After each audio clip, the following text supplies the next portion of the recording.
Hello, everybody. Welcome to The Truth Will Set You Free, hosted by TLBTV and the Liberty Beacon Project. I'm your host, Linda Diane Wattley, and I have a special guest today, and I am so anxious to talk with her because I feel that there's a lot of people that need to hear what she has to say, because a lot of times we think we know a lot about something when we hear something like gluten-free, like that's an easy thing to do. Just stay away from gluten. But Connie Curtis has a story to tell us about that. And she's also a coach. She has resources.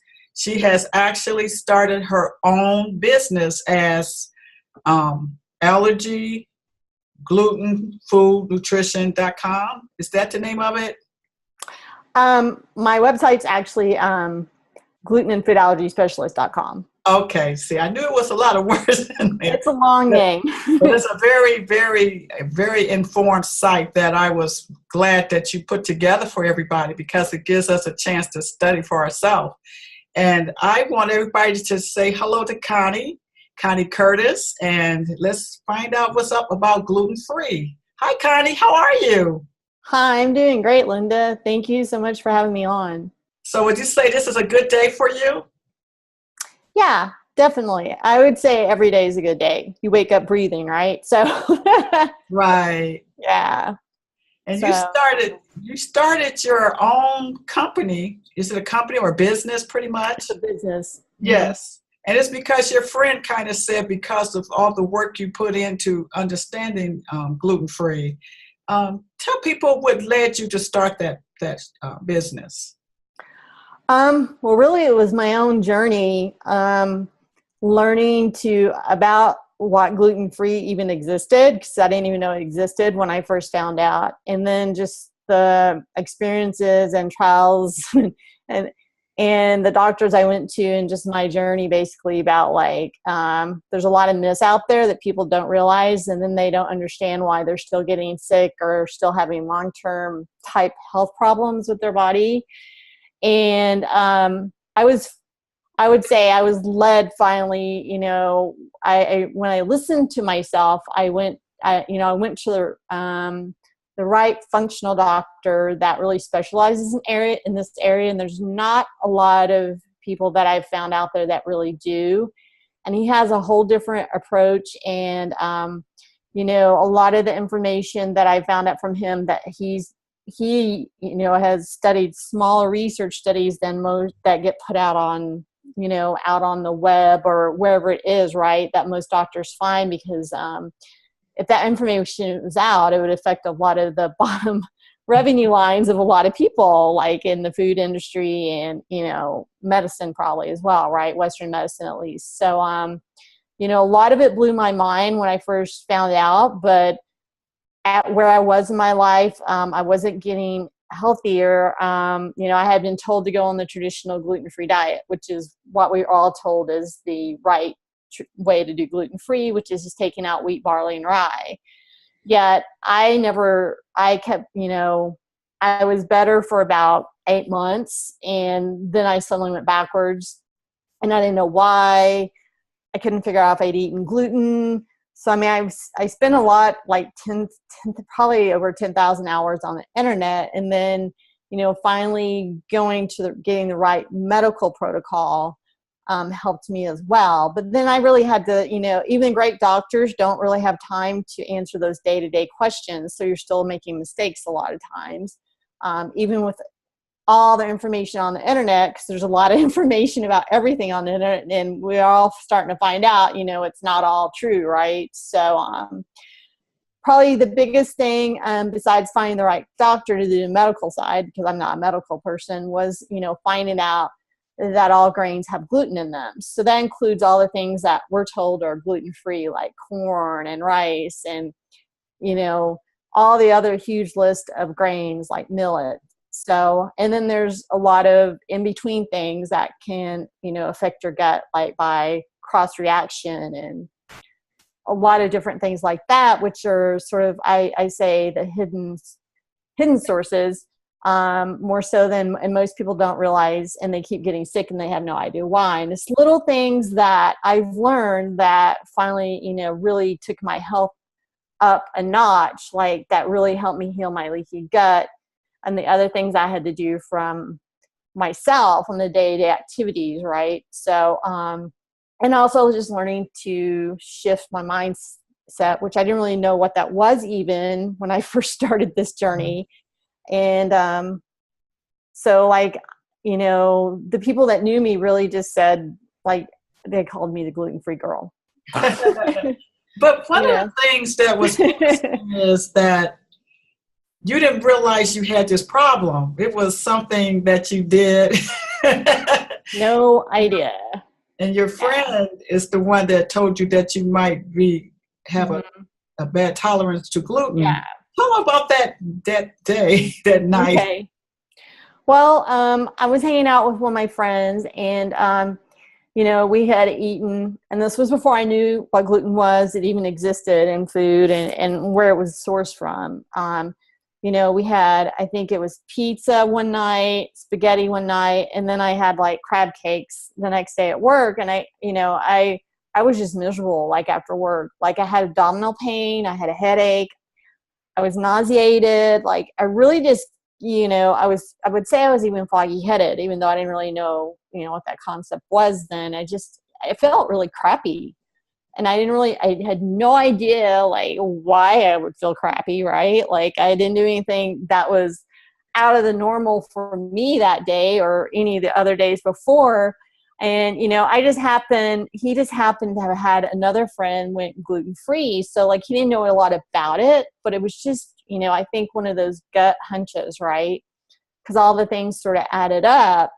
And so I just took out, best as we knew it back then, right? Like I took out gluten for about a couple of weeks, and then I ate a cinnamon roll, and I was sick in 30 minutes. And I didn't really know what gluten was or anything about it, but I knew it was making me sick. See, gluten is basically a man-made protein. It's not a real protein, is it?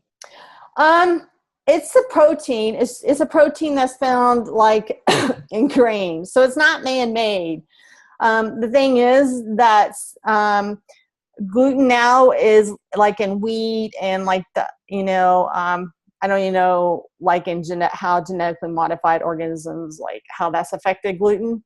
But like in wheat, it's been hybridized, not genetically modified. So through that hybridization, it's still not like the wheat that that our grandparents had probably like over 50 years ago.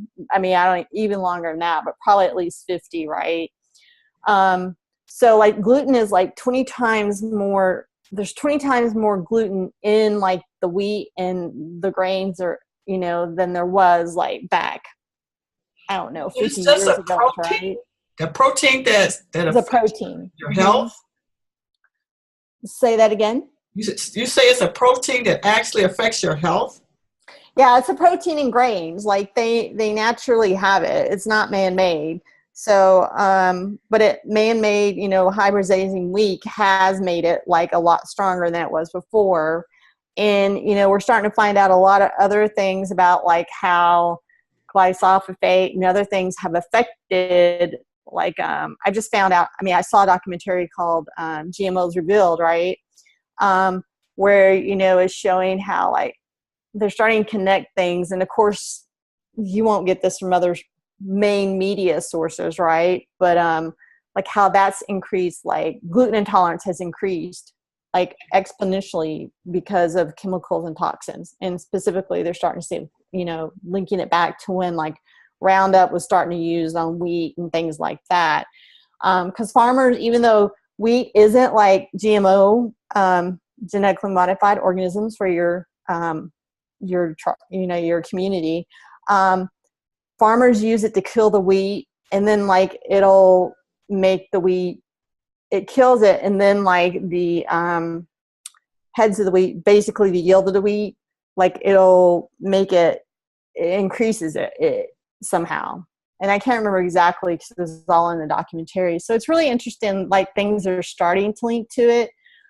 But you know, it's just a protein found in grains, like it's naturally there.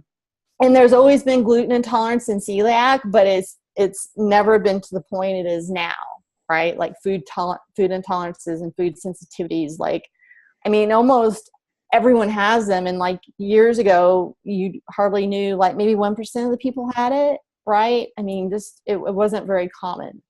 So you said celiac? celiac. Celiac. Okay, So go ahead.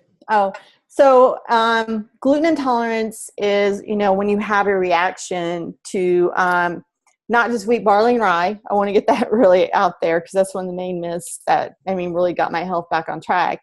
It's like when you have a reaction to gluten in your small villi, like it makes it attack itself basically with antibodies. Your own body attacks itself with antibodies because it's seen as an intruder basically. And when people keep eating it over and over again, like they develop what's called leaky gut. And that actually is when your gut is, permeated, and like particles of food and other things can go out in your bloodstream, which is not good. You also said leaky brain too. I saw that in your leaky brain. Yes, it's the same thing. By that? Leaky brain is it's like leaky gut. It's the same concept. It's just with your brain. So like, you have the blood barrier cells in your brain so that, things can't go across that barrier. But yet, when you have a leaky brain, things, it does the same thing. The permeability, like you start getting holes in that and things can leak outside of it, which I'm pretty sure I had as a result. Just, it's one of those things, like when I first found out, like I was foggy headed, I couldn't remember things. It was really like someone would tell me something like in a minute, and then the next minute I would forget what they said. Like just all the time though. So would you say that it's an autoimmune disease more so than just a regular disease? Gluten intolerance is not an autoimmune disease. But celiac disease is. So celiac disease is what some people develop, and it all depends. Not everyone necessarily is celiac, even if they have a reaction to gluten intolerance. It's, like celiac disease is where you develop this autoimmune disease, and it's because your gut, is reacting to the gluten.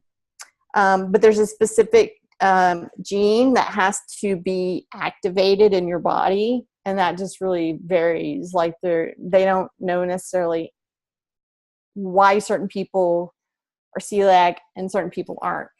So just because you're gluten intolerant, I just want to be clear on this, just because you are gluten intolerant or you have some kind of reaction to gluten doesn't mean you're celiac. But it just other things besides celiac that you experience too, right? It's not very common things that, most, there's research and small studies showing that most of the autoimmune diseases that are prevalent in our society now are related to gluten intolerance. So for example, thyroid disorders, it could be hyperthyroidism.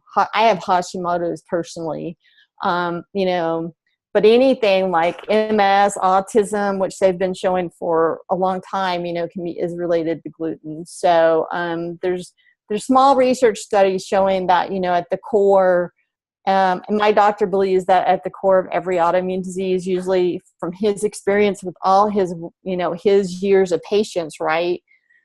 Specifically around this work, like when he takes gluten out of the diet, most people, rebound from whatever they're dealing with in their body. And that can be, it can vary, right? Because there's like over 300 symptoms. Most people with gluten intolerance, we try to talk about the most common ones because those are the most common ones, people they can relate to for the most part, but it does vary a lot. And, there's no like black and white on how it affects your body, and everyone's body reacts differently to it, like for example, I have a lot of women tell me, they come to me and they're still eating grains like rice and corn because they've been told that's okay, right? And, the traditional gluten-free diet, but yet a lot of them are still getting sick and they don't know why. Like they'll eat and then they'll be sick weeks later or something like that. So like the response time and things like that, it all depends on your body, because everybody's body sort of processes it different. And even the different types of grains that have gluten in them, I found like the gluten can make you feel differently. And I have a lot of people tell me, well, I don't feel like corn, or, since they've taken out gluten, according to the traditional gluten-free diet, they're like, well, I don't feel like corn or rice is, making me sick or affecting me like it did before. And my comment is always like, well, your body's not static, and it may be, you couldn't tell when gluten was first bothering you, right? I couldn't. I had no idea what was going on, and most people have no clue even today, like, because there's so many different symptoms, and it's hard to pinpoint, and Western medicine, has a hard time pinpointing it because they're not that familiar with nutrition and things like that. So it's hard to pinpoint it, and it's not static. Like, it can switch how it makes you feel, or you maybe felt the wheat gluten was affecting you more than anything else, and you can really tell how rice and corn made you feel. So, it's very, I would say, tricky in that way, and that's why a lot of doctors don't know how to diagnose it. I mean, I have a lot of women still coming to me that tell me, the doctor tells them it's all in their head, that there's nothing wrong with them, or you have an anxiety disorder, right? But it has nothing, they don't say it's anything related to food. So it's like these women are just sort of wondering what to do. They're going to forum boards, trying to find the right information, which is not always the right information, So it's interesting, and it's complicated, and that's one reason I started my business, So did you basically go to your doctor and told them that you had this problem, or did they come up with it eventually on their own? My friend pretty much figured it out. We knew I was gluten intolerant, but back in 2000, when I first found out, was sort of 2009. So there wasn't a lot of, I would say, conversation about it, right? There was a lot of information on the web about it, but I mean, as we know now, like, we're inundated with information, right? So finding the right information to help you get on track is sometimes, I would say, very hard and overwhelming for people, because there's just so much of it. And I didn't even think going to a doctor, right? Because how it sounded like, if you just took gluten out of your diet, you would get healthy and be on your way again, right? Because people think it's that easy. And it's not. It's a lot more than taking the food out. Like, I tried taking the food out probably for, 6 to 8 months, and I wasn't getting where I thought I should be feeling again, right? So I asked a acquaintance, as somebody we knew where we live at, because she had gone gluten-free, and I didn't know there was a traditional gluten-free and then completely gluten-free when I first started my journey. So I went to a doctor she went to, and he put me on the traditional gluten-free diet, gave me some herbal medicines, but I found out, like, I had a Hashimoto's and things, so it was beneficial, but it didn't really get me healing again. Like, I was going to him for about 8 months, and I just went suddenly backwards again, and I really had no idea why, but I just knew it wasn't working. So I started doing a lot of internet, trying to decipher through the loads and loads of information out there to, find out what would really help me. Because I wasn't really willing to rely on anybody else, because I just knew that if I didn't do something about it, it was only going to get worse for me. So through that information, Vine, I went to another functional doctor, which gave me a little more information. Basically, I learned what not to do. So you can look at it as educational, right? Like, and I look at it as just part of my journey now, so like, most of the mistakes people are making, like, I've already been there and done it, right? Most of the time. So I went and did a food allergy test with the next doctor.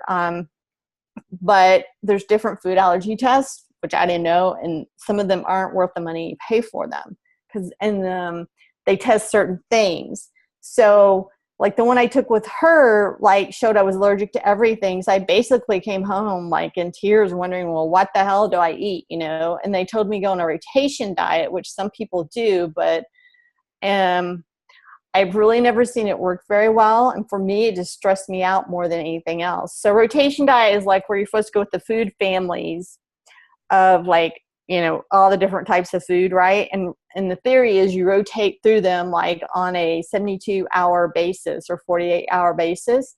So it should be out of your body. So your body should start building up, you know, immunity to it or won't react to it, right? But I've never really seen anyone, you know, like I know someone that went back after doing that and she still had the same food sensitivities that she had before and then she had more. So I'm not really a big believer in it. And through the research I kept doing, you know, I finally found like the doctor, the functional doctor I went to that specialized in this area. And he actually had a blog on what to ask your doctor. So I asked my first doctor, you know, to give me the specific food test and or blood test for food and things like that. And he refused to do it. So I just moved on, you know, because it wasn't working, but he wasn't open to try anything new, which I just knew that wasn't going to work. Right. So, yeah, so I finally found him. He was my third doctor I went to, which is very low, actually. For most people, it takes 8 or 9 doctors to get to the right doctor that'll diagnose them correctly in food allergies and gluten intolerance. So, yeah. So would you basically say it's just women? Do men have the problem also? Men do have it. I don't know if it's more common in women or not. That's something I don't know. But yeah, men actually do have it. My friend that figured it out for me, I finally got him to go because he had really bad environmental allergies, right? Like living in Austin. So there's cedar, like, I don't know, everyone here is allergic to everything, it seems like, during this time of year, right? So his was so bad. He finally went and got tested for food allergies and he had food allergies. And once he took those out, his environmental allergies got better because his immune system healed. So he didn't have it. No, he would have never probably known it, you know, unless he'd been around me. So men do have it. I think it might be more common, or women just seem to, you know, start noticing things more, maybe because they cook more, you know, I don't know the reason why, right? But it just seems to be more common that women seem to be dealing with it. And maybe it's because men don't know and it doesn't occur to them that, you know, it could be possibly something to look into as much as women do, maybe, you know, because a lot of women, you know, it's kids and things like that. So they just may be aware of it more. So do you think that now that you know, do it relax you more? That you understand what's happening to you? Do you think that like when you was in school or as a kid, did you ever have stomach aches and different things like that? All the time. My mom's really sure that I had it, you know, that I was probably one of those people when I was, you know, a kid that actually, it just may have been, you know, the environmental factors and things like that around me. It's really hard to say what causes it, right? I think one of the things for me is my immune system was not strong as a child. So, you know, that could have been some of the problem. I grew up on a farm where there were a lot of, you know, they sprayed pesticides, herbicides all the time. And that was back before, you know, anyone even thought about it being bad for us, you know, and as kids, we just ran around and played in it, which I'm sure did not help. But it's really hard to say like why certain people have an allergy to it or, you know, a reaction to it and some people don't. But definitely, you know, more people have started having that reaction to it than like not having a reaction to it. So because of more of the environmental factors, our food sources, those sort of things are really affecting, you know, and there's starting to be research showing that like it's a, you know, not because we can't really test people that haven't eaten, you know, certain things that are like GMOs or things in our environment, right? Because there's no one, I don't think, that hasn't unfortunately eaten that. So it's like, but there is starting to be studies that show there's a correlation between like the rise of gluten intolerance and other, you know, things in our environment being used. So. And it's pretty common with children, I also saw too. That was surprising with the IBS and irritable Yeah. bowel syndrome. So it's like for it to come later in your life is kind of, to some people, it's kind of rare. They figure it had to have been during childhood. Yeah, and the thing is, it's like a lot of people think it just happens overnight, which it doesn't. Like it really, I mean, it happens over time. So like, you know, for me, I don't know about other people, right? But you know, it probably started years before you even realized what was going on. You just didn't realize what was going on. And, you know, I think it's more common because of like our food sources and things like that now. But I also think it's just a bigger conversation. So people are more familiar with it. So now if their kid does have something that's sort of off or whatever, you know, moms or parents at least know that it's something that they can find out more about now. Whereas like back, you know, in the 90s and 80s and things like that, when I was a kid, like it wasn't a conversation. I didn't even know gluten intolerance existed back then. So, you know, most of us aren't going to be thinking, well, there's something, you know, not right with our body, right? So Yeah. at least in that area of it, you know, it would never occur to most of us. So, and there was no conversation for us to really even, you know, it was just something that wasn't even out there yet. So, you know, but I think it's a good thing that people are talking about it and getting more familiar with it.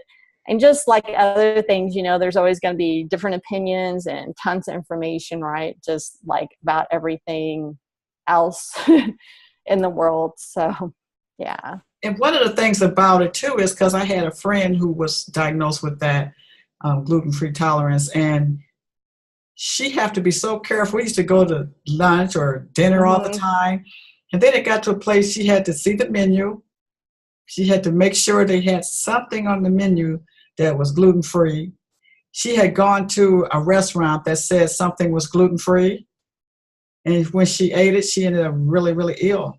Yeah. You have to be very careful. And that's one of the things I do teach people about eating out, but there's always going to be a risk when you go out, probably always, unfortunately, about you could get cross-contamination. Like it's one of those things you just sort of know there's always that possibility. Now it has gotten better because there starting to be more choices out there. Like I'm not big on diets and labels because I always refer to it as a gluten-free lifestyle, right? Because diets just buy into the whole, you know, yo-yoing thing. And at some point we're all, I think, it seems like we're all emotional eaters, even if we don't realize it. And even if we're not to the extreme side, like binging and, you know, throwing up and things like, and overeating, right? Like I've found, especially through women, that like when they had to shift how they eat to gluten-free, like it all comes up for them. Like some discover this love-hate relationship with their body that they've never really knew that was there even before. So it does bring up a lot of things, you know, the underlying things that were there before they had to shift to that. And there's always going to be the chance of cross-contamination. You know, even though it's easier, some places, like there's paleo restaurants now, which is basically eating completely gluten-free because it's grain-free. So that does make it easier, excuse me, since that is coming to be more common now. And, you know, there's more foods like that grab type food. Like if you need something when you're traveling or something, it's helpful because there is more food you can buy. But I always recommend people not, you know, living off the processed food, even if it's, you know, like grain free, right? So, because it's still processed. So, it's just better if you can go to that whole real food thing and meats and eggs and all that. Like, and it takes a little more prep time and things like that for people. But there's a lot more options now, like, and there's a lot of, tips and tricks, like you can prep ahead of time, do batching and things like that. But there's also meal delivery available that was never available before. So that is helpful, but you do have to be careful because they still don't know a lot of things about like the hidden sources and cross reactions to guts and things like that, that can affect someone that's gluten intolerant that isn't widely known, I would say. So another thing too is where gluten can show up at, like in beer, gum. It can show up in the places you least expect it. If you just now coming to that realization and you don't realize, that you may not want that beer or different ketchup, different, sauces, you have to be so careful. And the thing that I found interesting with you, because you wrote a book, an excellent resource, 21 Days to Gluten-Free. Thank you. You did a great job on that book, I have to tell you. Thank you. It's definitely a Bible for somebody trying to get gluten-free. And I call it in a gluten world. It is a gluten world because pretty much I think every product you could name just about has gluten in it, right? Right. And you showed how serious it was by how you set up the kitchen. If you live with a person who doesn't have to worry about being gluten-free, how you don't want the dishes to touch each other. You don't want their food box to touch your food box. I was like, wow. Yeah, it's just like in the restaurant. That's why like your friend and a lot of people get sick in restaurants because like that's all it takes. Like in a restaurant too, like at home too, like that one, when I first went gluten-free, like I had roommates and like one of them had a shelf above me and one of their, it was some type of bread or bread mix or something or crackers. I can't remember exactly now, like, but it was open and then it, somehow it filtered down my food and I ended up getting sick. So like I've learned the hard way. And one reason I put, a lot of things in that, like people have a choice if they want to follow it or not. But I know from my own experience that that stuff will make you sick. It's just like, a lot of people I've coached on cross-contamination, like on the back of labels now, most of the time, not all the time, you see if it's been manufactured on wheat, soy, egg, what they consider the top 8 allergens. And I've had clients come back and tell me when they stopped, when they started reading and looking for that label, like one lady in particular, it was soy. She kept getting sick and she had no idea why. And I asked her what she was eating, and I was like, well, look on the label and see if the cross-contamination thing. And she stopped buying that product and she stopped getting sick. Touch bases on specifically what you mean by cross-contamination. So cross-contamination can happen at home or a restaurant. So for example, I'll give one that's probably really easy for people to relate to: pizza. Like you can't go in, there's a lot of gluten, and let me preference this, like restaurants base being gluten-free on the traditional gluten-free diet, just taking wheat, barley, and rye out. And that's not really eating completely gluten-free. So completely gluten-free is grain-free, and that freaks a lot of people out. Like, a lot of people say, what do I eat now? So the gluten, like if you go to a pizza place, and they're going to say this is gluten-free, like salads or whatever. But if you really start looking at it and like asking them like where, if they have a separate prep area for pizza or a separate prep area for their salads or whatever else side dishes they might have there, usually it can't be truly gluten-free, because if they're making pizza in the back, you got to look at like there's flour doesn't stay in one place. Flour goes everywhere, right, when you use it, no matter what type of flour it is. So there's going to be flour everywhere in that kitchen. Even if, they wipe it down and keep it really clean, like, particles of dust, you don't have control over that. Like you just don't. It's like trying to take the dirt out of air, which isn't possible. So, there's pretty much a really good chance, like if you go to a pizza place, you're going to get cross-contamination in salad and the chicken and anything, just from the mere fact if they're making pizza fresh there's going to be flour everywhere. because you can't control that in your own kitchen, much less in a restaurant, right? So that's what I mean by cross-contamination. Wow, that's a Does great that make sense? responsibility. And what was one of the things that really made you want to become a coach? What did you feel like you wanted to give people because of your experience? Oh, I don't know. It was just my passion, basically. Like, you know how a lot, you know, and it's more out there now, like, but a lot of people used to roll their eyes and go, really? Like, the worst thing that can happen to you really is like one of the best things that happened to you. Like, that's how I look at finding out I was gluten intolerant food allergies. Because it really got me, you know, it opened that door for me to get healthy again, right? Because I was eating like everyone else. Like, I mean, you know, all the crappy food were sold at fast food joints, you know, all the GMOs, you know, I didn't know about organic. I was eating all the pesticides and toxins on the fruit and vegetables when you buy them conventional. Because, you know, a lot of people seem to think that they've been told you can wash that stuff off, you know, conventional fruit and vegetables, and you can't. Like, pesticides doesn't wash off. There's no way to do that.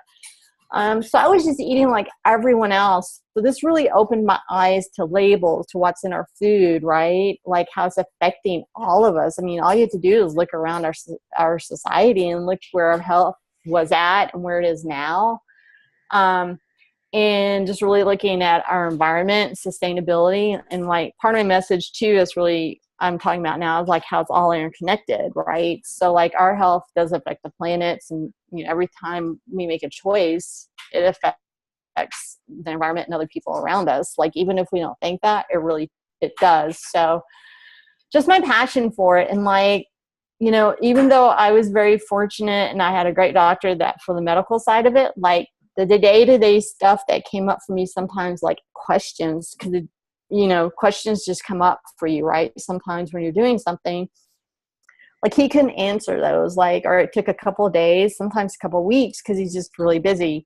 So like that inspired me to start something, you know, to start a business too, so that I could do more of the hand holding and like be there, support someone like after, you know, they've found out, but, you know, help them avoid the common mistakes and experiences that I've pretty much done. And I don't know, I haven't heard of one that I haven't done that other people haven't done, so that, you know, they can become vibrant. Like what, for instance, is a great concern to you? It's not a big concern. It's just the little things you don't think about. Like, most people don't know about like all grains containing gluten in them. I would say that's one, it's a myth, but then that leads you to buy like what's packaged in the stores as, you know, gluten-free, which is not truly gluten-free because that grain's in it. So you're keeping yourself inflamed. So people buy that stuff, and it's not always, I mean, it's usually costs them more money. And then like if it keeps them inflamed, it just sort of keeps that little vicious cycle going, right? Where they get inflammation, they feel bad, they're going back to the doctor doesn't know what to tell them. So it just keeps them on that little, you know, hamster wheel, right? And that's one of the things I seen. I really want to at least, you know, my mission when I first started was just getting the education out there so that people would, you know, could make a choice, right? And sometimes that's all you can do. And then it just developed more into coaching, because I had people coming and asking me questions about eating out, you know, everything under the sun about like, you know, baking, cooking, just simple little things I considered simple, small things, like they had no idea they could do. So that prompted me more to really write the book, and then, you know, also offer coaching for support, because a lot of times you need that accountability.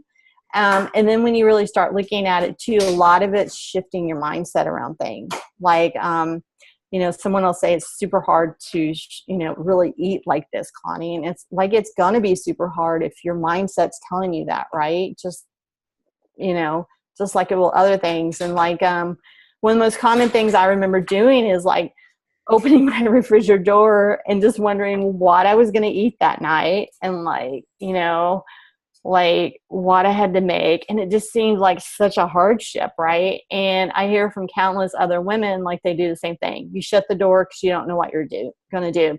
And then, you know, a lot of people don't skip that meal because they don't know what to make gluten-free that's super easy, or what to have on hand even. They skipped eating the meal, which doesn't help you get healthy, energetic, and vibrant, and doing back to what you really want to do and feeling good again.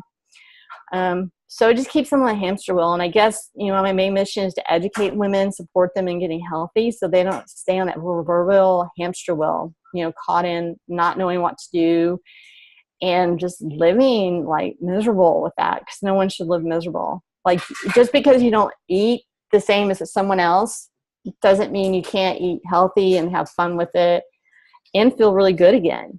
Yeah. And that's what your goal is, to get them to feel better and more comfortable. Yeah. Come up with 21 days. I had, you know, a lot of, I don't know, doctors and other people say that's about the timeline to really create a habit. Yes. Yeah. So, you know, if you've done it 21 days in a row, then you can sort of, it'll be a habit, as opposed to, you know, if you do it 2 weeks, it's probably not going to stick. So, you know, it's like that New Year's resolution thing, right? If you don't do it for like 21 days or more, it's not going to stick as a habit. So, yeah. Okay, let's say you out and you have that problem. What is one of the first things that you experience to let you know you got a hold of some gluten? Wow, it could be almost anything. That's the thing. Like, depression is actually a really big symptom of gluten, and not actually depression. Yeah. So gluten causes that. Foggy headedness is another probably really common symptom, I would say, nowadays. Bloating, constipation, your bowels just aren't moving right. You get nausea, or like after you eat something like, you know, that has gluten, which is most things nowadays, like you feel full, right? Like full, and you're bloated actually. So some of those are the more common things, I would say. Yeah, those are probably some more common symptoms that people would relate to. And then it can be just anything. Like, one thing I always say is, like, if you just like feel for some reason like you're not quite feeling right, you know, anything in your body, you know, like, get it checked out. Like, if it doesn't seem like something you felt before, it's always worth getting it checked out. So how do people find you? Do they, is it by word of mouth, or, you know, how do they get to know who you are and that they can ask you these questions? Well, I have my website, which is glutenandfoodallergyspecialist.com. And I hang out quite a bit on Instagram and Facebook, which are also, my handles there are glutenandfoodallergyspecialist.com as well. And tell us the name of your book again. It's 21 Days to Gluten-Free, and it's available on Amazon. And guess what? What's that? You are on the Truth Will Set You Free show. And we'd love to have one of your truths that we can remember you by. Okay. I would say, there's so many. I know. Wow. It's more than taking the food out that takes you to get healthy, to go completely gluten-free. Yeah. Since you have so many, we'll take another one. Okay. I would say the other one is that, you know, there is no grain that is gluten-free. All grains have gluten, because that rocked my world in a really good way. So. And if we want to know Connie Curtis, what truth does she have aside from gluten? Let's see. Every choice we made affects our health and the planet's health. I'm very big into sustainability, and that, you know, that everything we do affects someone else, even if we don't realize that. And I think we're starting to realize that a lot more. Everything does. you almost an advocate for making sure gluten-free people can live a beautiful life, because your book really shows, I mean, the displays of the pictures that you have and the different sections that you put everything in, the sequel. I mean, you did a very heartfelt job on that. You care about these women going through transformation from the gluten world to the gluten-free world, and you do it in such a way it's like they're gonna want to hug you. Thank you. Because you're right, though, because it's more to it than people realize. Like you were saying, you Yeah. can't even trust the gluten-free aisles in the grocery store. No. And I think another reason I started my business and wrote my book was, my health definitely has changed. I had people change it. Like, I was fortunate enough to find a doctor that knows this area, and not everyone has access to that. And, a lot of people are just tired of going. Women come to me and say they're tired of going to doctors because they're not getting anywhere with them. So, it's really up to us to take responsibility for our health now and the planet's health too. I mean, so yeah, like I really wrote that out. I would have loved to have something like that when I first found out. That's why I do. Like, I would have loved to have something or someone to help me along the way, so I didn't make so many mistakes and, set myself back health wise, and save that time and money too. I mean, that's a big part of it too. So yeah, I really want women to get healthy, and once they're healthy, they can really make a difference in their families, how they eat, right? It's a ripple effect. So, everyone you touch. Beautiful. And you are really transparent and sincere. It's a blessing that book was written. Thank you very much. And I know that I felt that when I read it. And I wish you the best, and thank you for being on The Truth Will Set You Free. Well, thank you so much, Linda. It was great. Take care. All right.